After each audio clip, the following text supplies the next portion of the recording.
to talk to you guys for a second, if I can.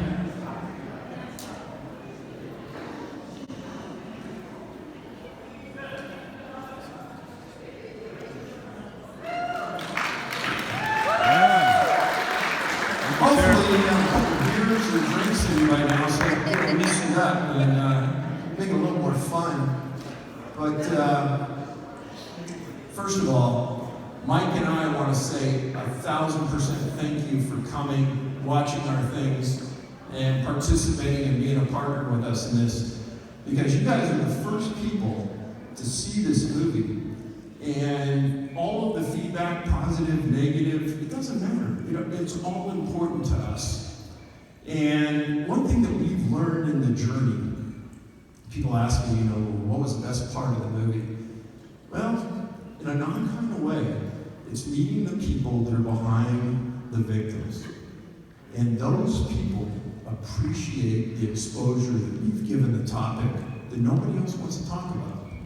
I'm talking about the sheriffs, the victims' families. And let me go back to the first movie for a second. How many people here saw the first movie? Okay. Well, I'm going to introduce you to some people here that you may not know. But if you saw the first movie, really the cornerstone of that flick was the Jared Atadero story. And one of the nicest men I've gotten to meet my whole life was Allyn. And he's sitting right back there at this table.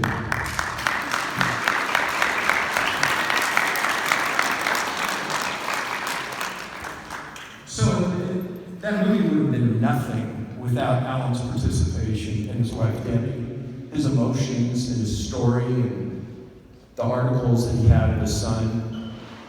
And without that contribution, we would have went nowhere. And Allyn and I and Mike and my family turned out to be best friends. And I'm going to say from the bottom of my heart, thank you.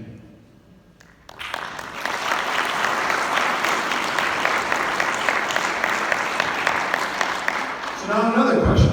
How many people here have seen Vanished when it was on TV? More importantly, how many people have never heard of it? This is important. Okay. I'm surprised more people didn't raise their hand. So that was a 2-hour special on the History Channel in January. And part of that team, in fact, all of that team that was on that special was here. And start off with probably the biggest mountain goat I've ever known. And seriously, Dennis Full right here.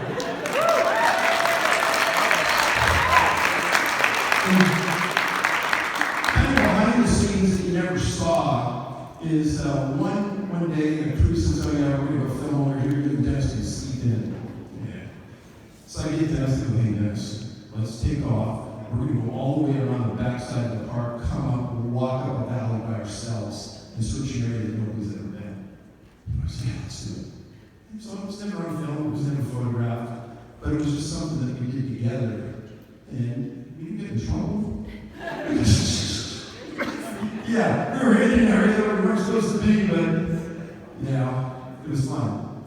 The other part of that team is also here. It's a couple. And Harvey and Pratt have known for over 10 years.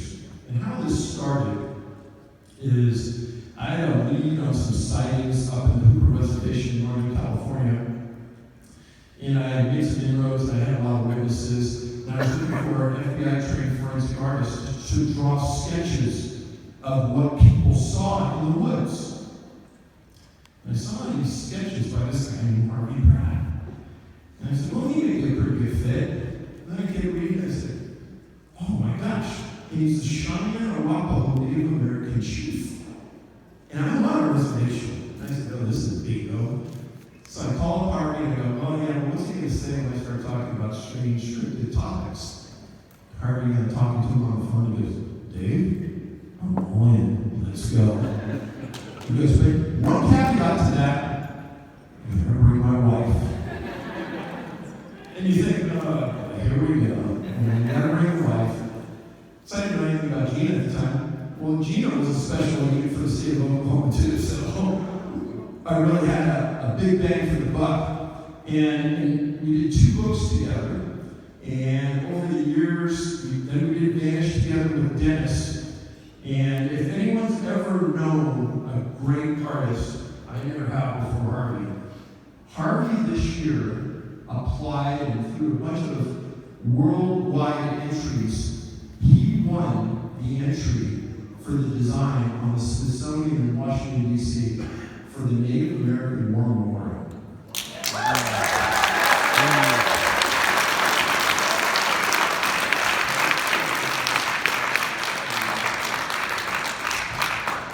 Two of the most humble people you will ever meet. And I encourage you to go talk to them tonight because really, really nice people. And now, where is Ron Moorhead?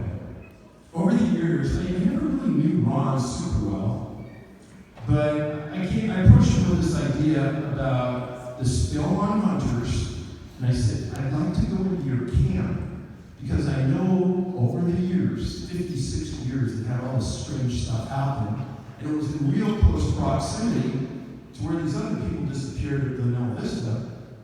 I said, it's just a natural that we film there. He goes, Dave, I've been asked dozens of times, and I've never taken anybody in there. And we kept talking, and finally he goes, I'm bringing you in. And he goes, you gotta come alone. I said, no, I can't do it alone. I gotta bring somebody with me. He goes, who are you bringing? And I go, well, I got this video director guy. He's pretty much an outfielder. Yeah, I don't know.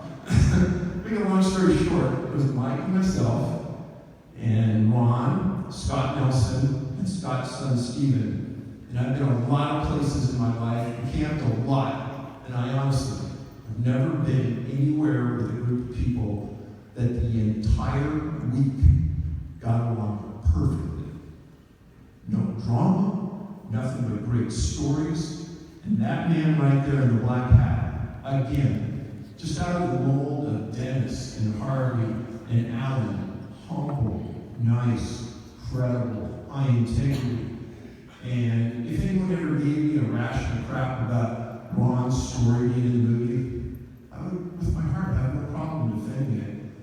Because what Ron did at the time is something I would have done. In 1974, there was no digital audio files. Ron submitted those files to the University of Texas and the University of Wyoming and got returns that nobody imagined. And the world really doesn't know much about those recordings or what he encountered. So it's fascinating. So, Mike and I want to thank Ron from the bottom of our heart. Thanks for your legacy.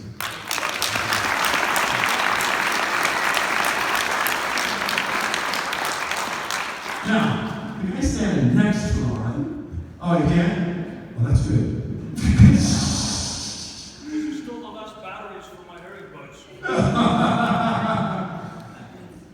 And right in between the two of them is Connie Willis, who's a Coast to Coast Weekend host on Coast to Coast Game, if you don't know Connie. Getting back to Scott. You always got to have one person around the campfire that tells great stories. And Scott used to be a crypto-linguist specialist for the U.S. Navy that would sit in a room in an island off of Cuba with these headphones and listen to transmissions from different islands and ships. And he would hear things that you and I people listen to you about. And you give him enough drinks, you're far enough into the woods, and he starts telling stories. And Ron goes, Dave, you don't know how many wars I've started. And that's probably the truth. But great, great stories. And thank you, Scott.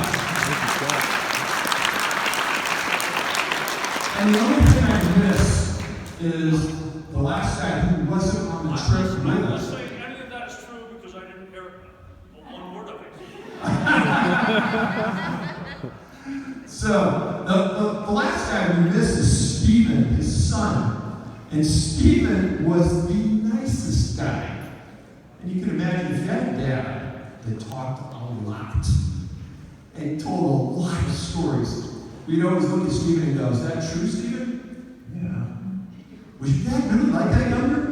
Yeah. He would never say anything. And I thought he was going to be here and would have been a lot of fun. Mike, come here. Come here. Come here. So, you saw me on film, but I'm 10% of that story. Because this whole film would mean nothing to you, trust me, without the person behind the camera, the person managing the process, the person editing the film, the person managing the graphics. Somebody just asked me, hey, when you guys went out, what was the size of your crew? So when we did the Vanishing project, there were 8 to 10 people on set with us all the time. When we did this film, 3.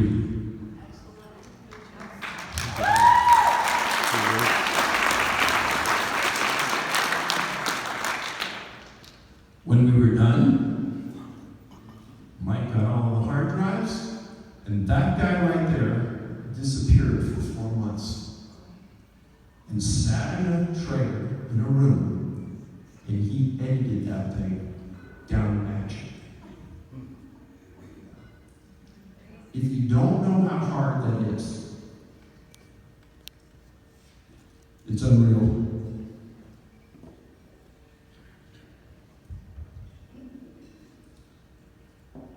It's hard to find people to work that hard. A lot of the people here in this room that worked on the Vanishing project were shocked that the project just went away. There was no publicity, there was nothing. History let it evaporate away. Mike and I together have some limited control over what we produce and put in front of you. Mike really is the magician behind what you just saw, and he deserves the credit for what you saw.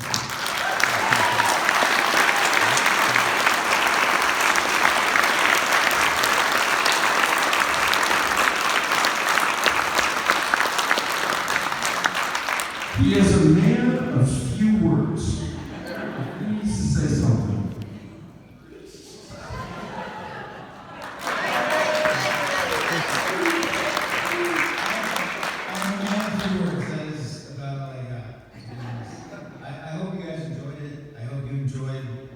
Watching Dave on stream because he is dedicated to this, and it's a pleasure to work with him. And I hope that our work and his work and his books keeps these cases alive and helps future people out in the woods and keeps us aware.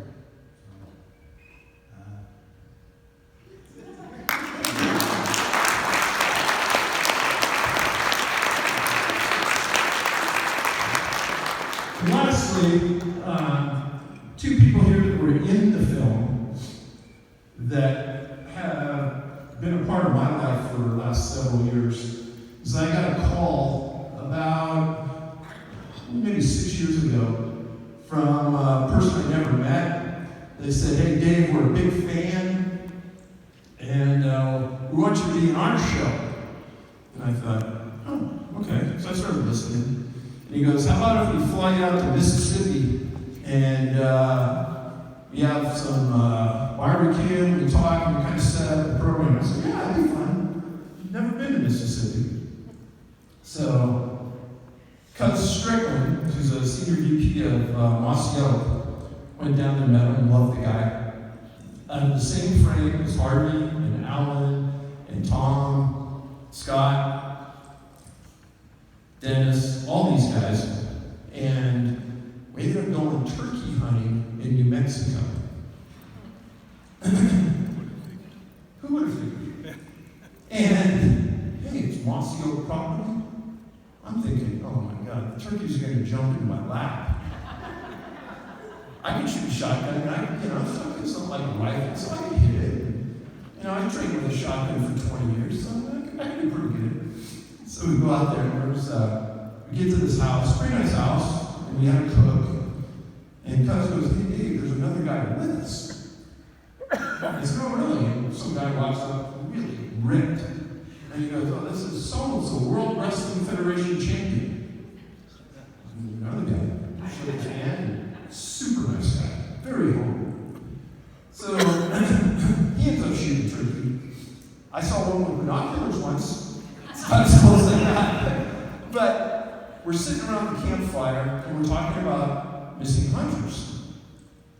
And out of the blue, this World Wrestling Federation guy jumps up and sits down next to us and starts engaging in the conversation. He wasn't supposed to be part of the segment, but he was interested. And I understand that this is an issue with my topic, is that a lot of people don't want to touch it. And it's hard to get over that gap sometimes of understanding, hey, this isn't an ugly-boogly topic. This is happening all the time. I mean, there's people that go missing and families that have no contact ever and ever again, and nobody talks to them again. And after living through Allyn's eyes and seeing how he was treated when he lost Jerry, and then seeing the Stalings and seeing how the National Park Service treated them, it's unbelievable. And if nobody talks about it, the biggest fear in my mind is that my family or one of my friends' families is going to be victimized the same way, and nobody's going to care after 7 to 10 days. And nobody's going to hear about it. And there's not going to be any follow-up. So one of the things I want to thank is I want to thank Cuz Strickland and Mossy Oak for coming on camera, talking about hunter safety, and helping us out along the way. So Cuz, thank you. And it's God's warning.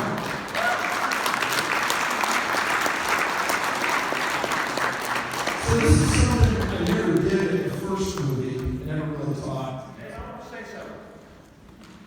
Uh-oh. What I do, I think it's important for us to understand how many people Dave has impacted with his honesty and his courage and creativity to show these things to us, what's going on. And when he approached me, there were things about phenomena that I was afraid to talk about, families did not talk about. Dave opened all those doors for all of us. He's made it special for us. He's made us realize that there's things out there that we need to understand and to protect. And Dave has impacted so many of us, thousands of us, not just those in this room, but thousands of us across this country and in other countries. And I think that he's a pioneer. I think Dave is one of those kind of guys that has opened doors and opened hearts and minds. And I think it's important that we understand that, Dave. I think I love you for that, for doing all those things for us. Thank you, Dave.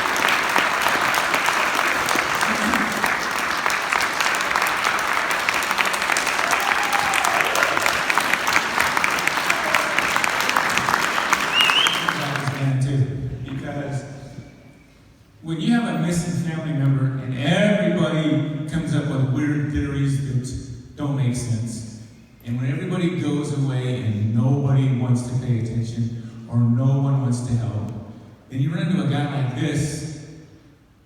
He's incredible. I mean, when you're talking about family members, we're looking for anything and anyone and any person who's willing to help. And I'm going to tell this part of the story again. The first time I met Dave, we met for lunch pretty close to where I work. And the first thing Dave said to me was, I know more about this story. I know more about your son than you do. And my first thought in my head was, this guy's not too smart. Then we sat down to have lunch. Oh my goodness. He pulled out this book with all these pictures, all this information concerning my son, and I realized I have a hero sitting next to me. Not just a person that I haven't met yet, but a bona fide hero. And like I said, Dave and I are really good friends, and the reason for that is because of his heart, because of who he is, and because he wants to help those who can't find any help. So thank you, Dave.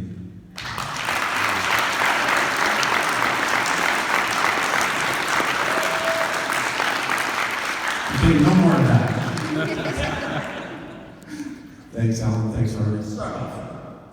The helicopter segment where we're flying over the crazy mountains. What isn't shown, and if Mike really wanted to talk a lot, he could just make me look so bad. But we're flying over the crazy mountains. It wasn't even that rough. And the scenery is a 10, and I've got the sheriff in the back, and everything's going great. I'm just feeling horrible.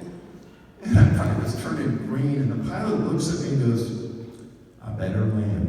And he gets out his GPS, and there's this one plot of public land in the middle of the crazies, and we sat down. Oh, I was so blessed. I sat down in that helicopter. 3 or 4 minutes later, you're looking around, there's nobody anywhere, and it's absolutely serenity.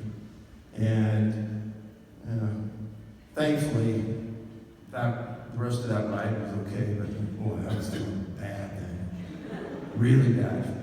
So I'm sorry, somebody got a hand up over here. Any questions? Oh, perfect. I got a question. I just want to know if you guys are going to continue the work that you're doing in film, because it seems like you have so many stories from your 8 books that you guys have a lot more capacity to keep making more movies. Okay, the question is, what's next? Are we going to make another movie? Are we going to... It's a good question. I don't know. And it's not up to me, really. It's hard. It's hard to do better than you did last time. And without the guy back there, jump over that hurdle, I don't think I can do it. So I need Mike's participation, and he's a super busy guy, and he's got things lined up, and there's a lot of things, stars and things have to line up, and who knows? I hope so, because like I said, it's a great experience going out and spending time in the outdoors, trying to do something positive, trying to educate the public on some level, giving exposure to a case where the family has been abandoned. Yes? I'm going to ask this. So, do you think there's a correlation between your Bigfoot research and missing 411? Do I think that there's a correlation between the Bigfoot research and missing 411? A lot of people also don't know that I've been a MUFON investigator for 14 years. Did you know that? I did. Yeah.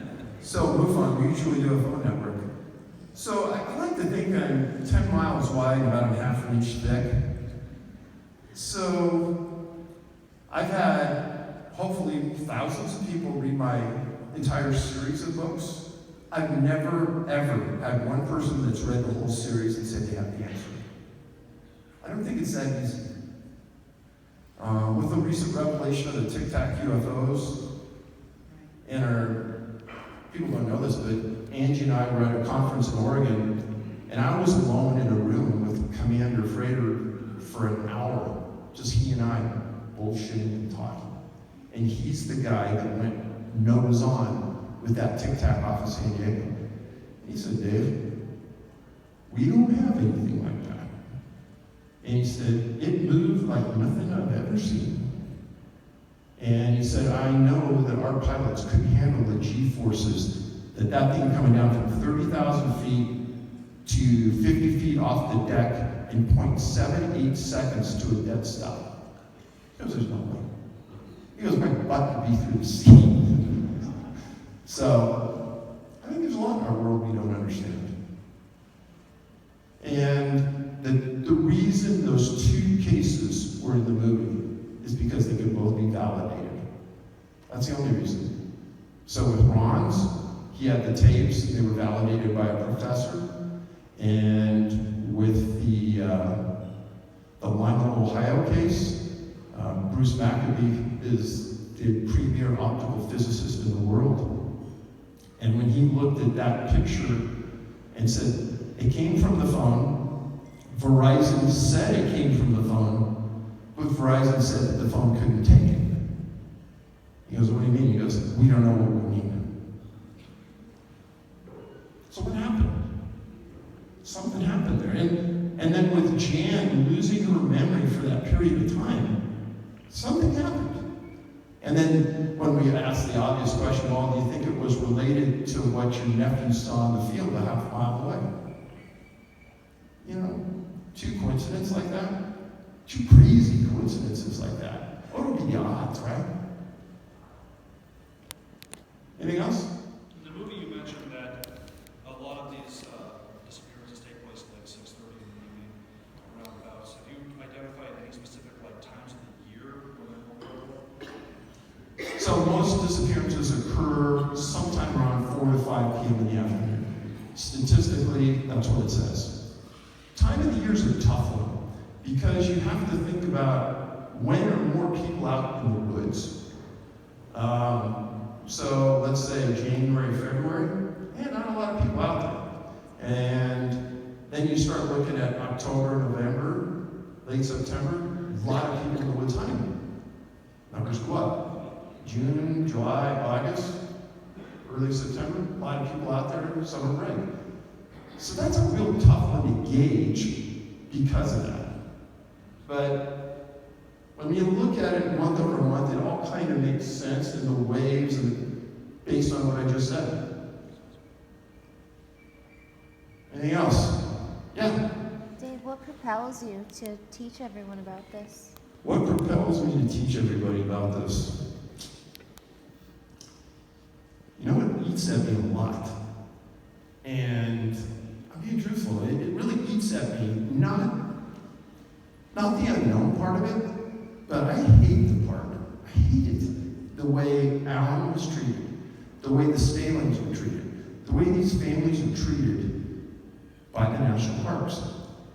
Nobody knows this yet, but I would tell you that Mike and I were in Yosemite on a case and filmed a good majority of the case of an incident of a disappearance in Yosemite. And we actually sat in front of a special agent from the Park Service. He didn't know who we were, but we sat in front and listened to their story about this disappearance.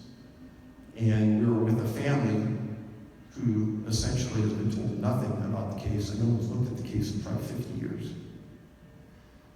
So, and in that case, that family said, nobody cares. Nobody was willing to come here and help us and ask questions and figure out what's going on. And in the case of the Stalings from Mesa Verde and Vanished, that family was told that they couldn't fly a helicopter over the park to look for their dad. And then when there were 4 family members that all said they were told this. And then when the park superintendent's confronted about it, I never said that. No, you can fly a helicopter. Why don't they want helicopters flying over? What harm is that doing to anybody? So, really, and Allyn and I have talked about what I'm going to say next. What's needed is that when a family loses somebody, within that first couple of days, somebody who's already been through it, who knows the bullshit, can come in and stand next to that family and listen to what the Park Service or the Forest Service or whoever is dictating and saying, you got to do this or you got to do that. And they can just say, no, we're not doing that. You can't force us to do that. You need to do this. Or we have the option to bring in 10 more dog teams. Why aren't you going to do it? And they're certified dog teams. Why not? So, Allyn and I have talked about that a little bit, and I've actually had Allyn call victims' families that were in that process to see if he could help them. And by the good grace of God, he's that kind of person that will do it. So kudos to you, Allyn, for doing that.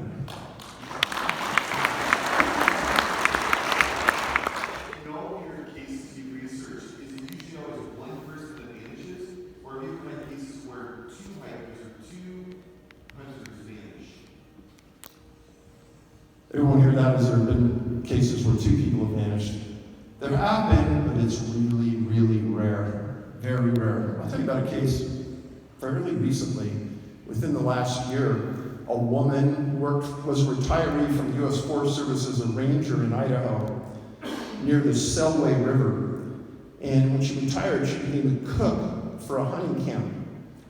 And so it's a 5-mile ride into this hunting camp. They set it up. They came back. They picked her and her dog up, and they brought them to the campsite. And then she was going to get everything ready for the hunters to come in within a couple days. A couple days later, they come in, and she's gone. The dog's gone. in the middle of nowhere. And there's no way this woman would have left. Massive search, massive.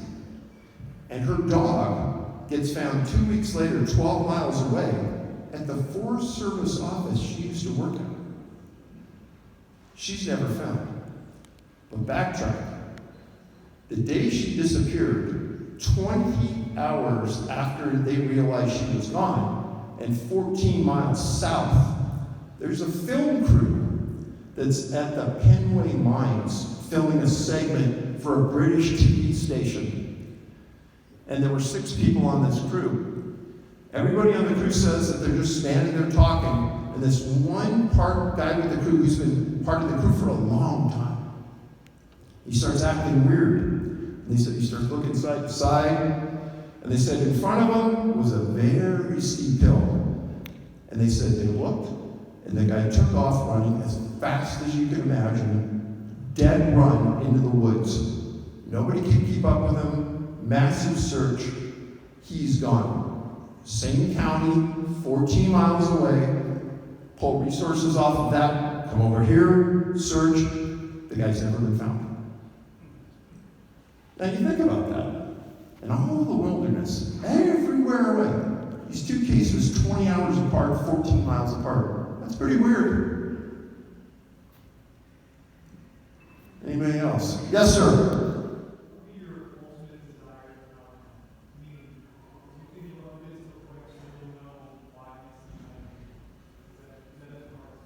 Okay, where's Heidi Streetman? Heidi, right there, another hero, right there. Heidi Streetman's a professor here in Denver. She read my books. She took the bull by the horns.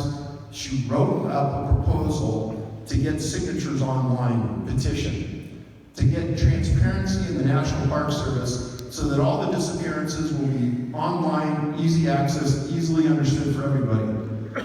Heidi went so far as to get a congressman involved, got me involved, pushed it. She did a great job.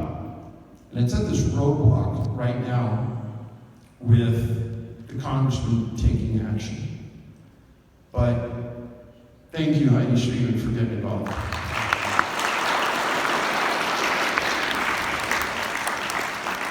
Ultimately, a couple things. First of all, we have an online list of all missing people in the National Park Service and the U.S. Forest Service. I don't think that's a lot to ask. I don't think that's asking the money. So we get that. The other thing is, I think public awareness about people carrying a personal locator beacon. If everybody carried one, I personally think 95% of my cases would be gone.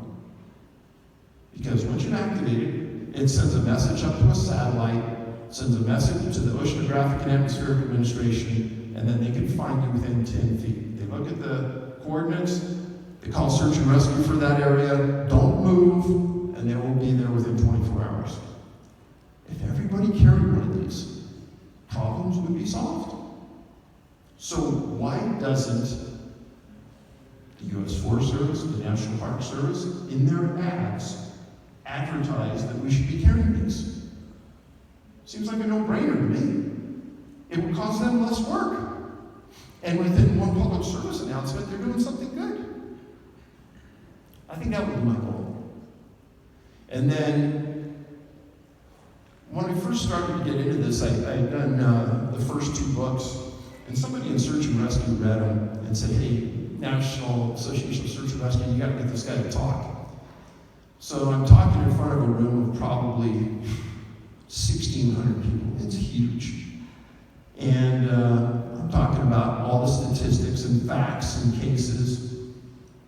People are listening. And at the end of the talk, any questions? And way in the back of the room, these 2 Alaska State Troopers stand up together. And they say, Dave, you're talking exactly about everything we deal with weekly in Alaska. We are the guys and ladies that do the search and rescue in Alaska.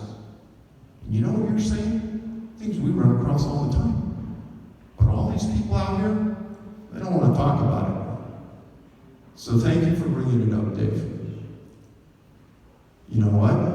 I've never been invited back to that organization. And I think it's because I bring up things that they don't want to hear. If they say that 95% of the kids under 8 years old are found in a radius of 2 miles from the point last seen, well then, damn it, they're going to be found in that radius. And it doesn't matter if I can bring out absolute statistics that show that a 2-year-old boy was found 12 miles away in 9 hours over 2 mountain ranges. Because that completely skews their thinking and their head will blow up. But that's a fact. And I put up a table when I do presentations of all the factual data just like that. And they don't know what to make of it.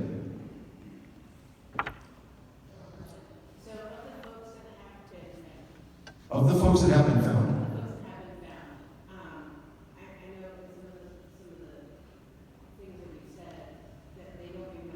You don't remember. Was there anyone that remembered when it happened? And how they got to where they were? How they got? There was one case where a woman disappeared, and I think it was Arkansas, and she disappeared for like 4 or 5 days. And she was brought to a hospital, and she was interviewed by her family. And her family said that there were quote unquote men looking at her behind trees while she was lost, and they wouldn't help her. And the physicians at the hospital said she wasn't delusional. She believed that happened to her. So I don't know what that meant, but that's one of the few cases where people come back and actually remember how they got lost and what happened to them while they were gone. But in a weird kind of way, that to me isn't surprising that they can say things like that when you come from both worlds. Like I said, I'm a mile wide and an inch deep. So there's all kinds of abductees in the UFO world that don't remember.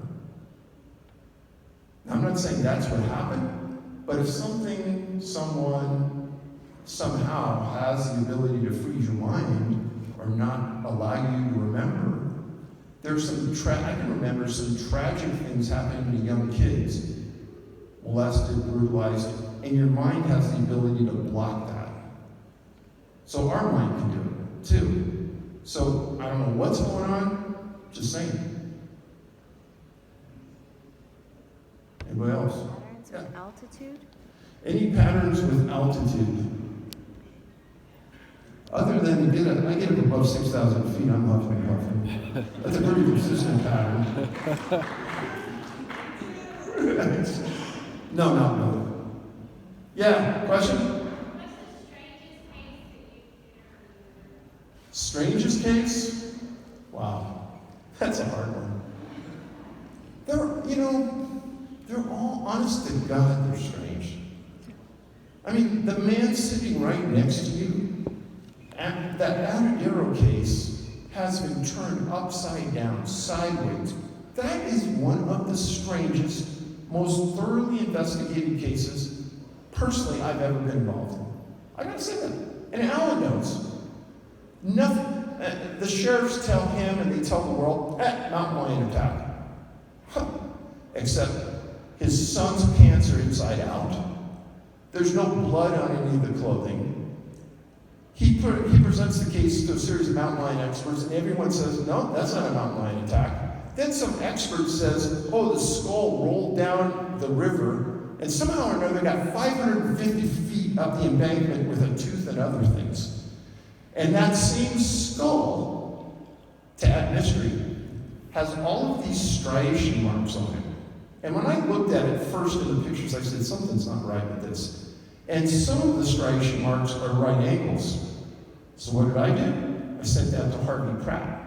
What did he do? He sent that to a forensic anthropologist in the state of Oklahoma that's looked at 5,000 cases. Never have seen that. Never have seen a skull like that. So what happened?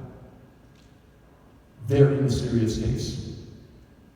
And I'm not saying anything out of school. Allyn knows everything I just said. Anything else? Yes, sir. I'm sorry, is that? Oh, geez, 2 parts.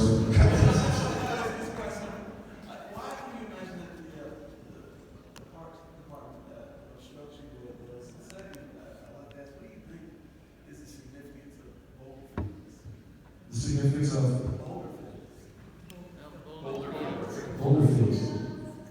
Okay, so what's the intent of the Park Service? So I think our government is here to let you know nothing's going to get past them. They're in control. They have their pulse on the problem. Nothing is serious to them. Honestly, I think that's the way it is. So for them to admit they have no idea what's going on, for them to admit that there's some pattern there that they don't understand, for them to admit that there's disappearances that they can't solve. Like, have you ever heard anybody say, yeah, we brought our dogs in, but they can't find the scent? Did you ever hear that in the press? Hardly ever. And the only way you find it is you dig out the search and rescue reports from law enforcement, and there it is. But nobody wants to admit they failed. It's not a good thing. Now, one thing I want everyone here to know is that if your loved one goes into the woods and they disappear, 98% of the people looking for your loved one is a volunteer. It's not like law enforcement. It's not a ranger. It's not one of those people. It's a volunteer that's been certified to do search and rescue. And I'm telling you, those people do great work. They take time off of their job to go look for your loved one. And they are doing everything they can to find them. And I will never fault them, and I never want to say anything bad about them. And when I say, oh, the victim was found in an area previously searched, I'm not putting that on that search and rescue. I think they searched there, and that person wasn't there. And somehow or another, it got there. So that's not a diss on search and rescue or on the professionals. I don't think it was there. So why they don't admit it, I don't know. But I was on a show a while ago, and I said, you want to take the wind out of Dave's sails? Just release a list of all the missing people. Okay, now we got it. So what's on that list that they don't want us to know? Is there something? Is there a pattern there that comes out? Because I don't think I've figured out all of them yet. And was there another part? Boulder Fields. So when I did the show on Vanish, they sent me to Wisconsin, and I met a theoretical physicist there, great guy. There was 10 times more content than they put on that TV in discussions we had about boulder fields. And there's things in boulders that have a consistency and emanate certain radiation or something that doesn't happen in other areas. He said, Dave, there is something about boulders, and granite specifically. And it's way up there as far as what it does and what it's involved. But I think it's fascinating that the biggest boulder field in the world is Yosemite. And that's the biggest amount of people that have disappeared is Yosemite. And once you read my books, you'll realize that these people aren't disappearing way in the backcountry. A lot of them are disappearing right in the valley floor when they just took a mile hike from their family. So something's happening pretty darn close to home. But we don't know what. And when Mike and I were in Yosemite, I'll tell you this much. This person disappeared, and we didn't understand where exactly they disappeared, and they showed us where they disappeared. And the location where this person disappeared was super eye-opening, because it was right where he was staying was right on the edge of nothingness. It wasn't like he was staying in the middle of the valley. It's like his location was at the end of everything. So what happened? I mean, it's a really good story that I hope we can tell, because the more we got into it, the more confusing it got. Yeah? Anybody else? What if the reason was so simple that it would confuse everyone? What if the reason was so simple it would confuse everyone? That's probably what it is. Thanks. That's probably what it is. I mean, when I was sitting with the theoretical physicist, and we were talking about portals, and it's a topic that makes some people's heads spin around and go crazy. And he said, Dave, he goes, all of the world's physicists, theoretical physicists, are talking about this right now and trying to see how we can understand and make it work. I said, okay, well, here's the deal. That these people, if a portal was random, then we would be walking down the streets of New York City. We'd see a portal open up in front of us, and the person in front of us would disappear. People would report seeing them, but they don't. Which means that there's got to be intelligence behind it. And I asked him, I said, so could they be directed? He goes, wow. He goes, that's what we were talking about a couple weeks ago. Could we have the energy to direct something like that to make it work the way we wanted it to do? And I'm thinking, I walked out of there and I looked at the director and I said, that's got to make the air. He goes, oh, that's gold. They didn't put it on. I don't know why they didn't put that on. That was perfect. But, yeah, it's probably something so simple that we're all looking past it, and it's probably in front of our nose, but we're too stupid to understand it. Yeah, sir. Very good. Now, I know you're concentrating on a national park, national forest, government land. Do you find that same kind of disappearance off government or federal lands, like in a county or something? And do you find any difficulty getting information from like the counties as you have with the federal agencies? Did you see that Sweetgrass County Sheriff that I was interviewing? He was an open book. And Mike and I interviewed a Warren County Sheriff, open book. And one of the key things the Warren County Sheriff said, I don't know how many people picked up on it, they were in those woods, they didn't see one piece of wildlife. Did you guys key on that? That was weird. And when we interviewed the victims or the witnesses, they didn't see any wildlife either. How weird is that in the middle of the Adirondacks? The place should have been teeming with animals. Get back to the sheriffs. I've said this a bunch of times. Sheriffs and city cops, if somebody told us not to say anything, I would purposely violate it and say, screw you, I'm going to tell that guy everything. I'm not holding a secret just because you want me to. And I think those sheriffs, especially those rural counties, they don't care. Now, once you get the government involved, if the government has some leverage on you some way, like a pension, then they can leverage other government employees. But I think against sheriffs and city cops, good luck. We've had some pretty good luck getting those people open up. Does that make sense?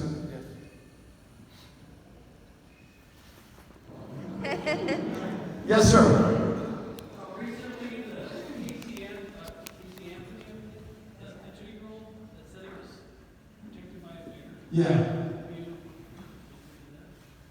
I looked into it, and I don't put a ton of energy or effort into those cases. I think they're super interesting.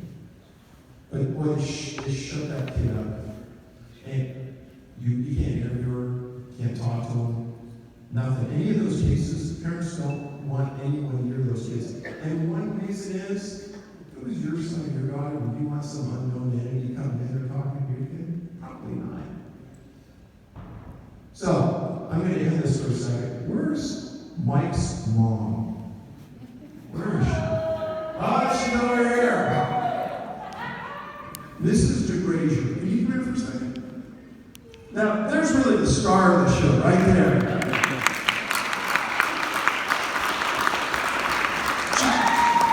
She came all the way from Montana down here. I want you to come cut the cake for me. And that's Amber, my significant other. So did they use a big knife here? Oh, well, I had a big knife right here. Perfect. Mike, did you get a picture of the cake from posterity? You gotta get a picture of your mom cut this.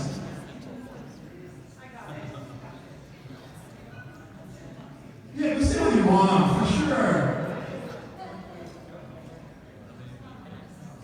Yeah, Michael, get over there. Yeah, there we go. Put your arm around her. Oh, yeah. Okay, guys, thanks a lot. Hopefully the band will be back in quick. And thanks a million for being here. Thank you.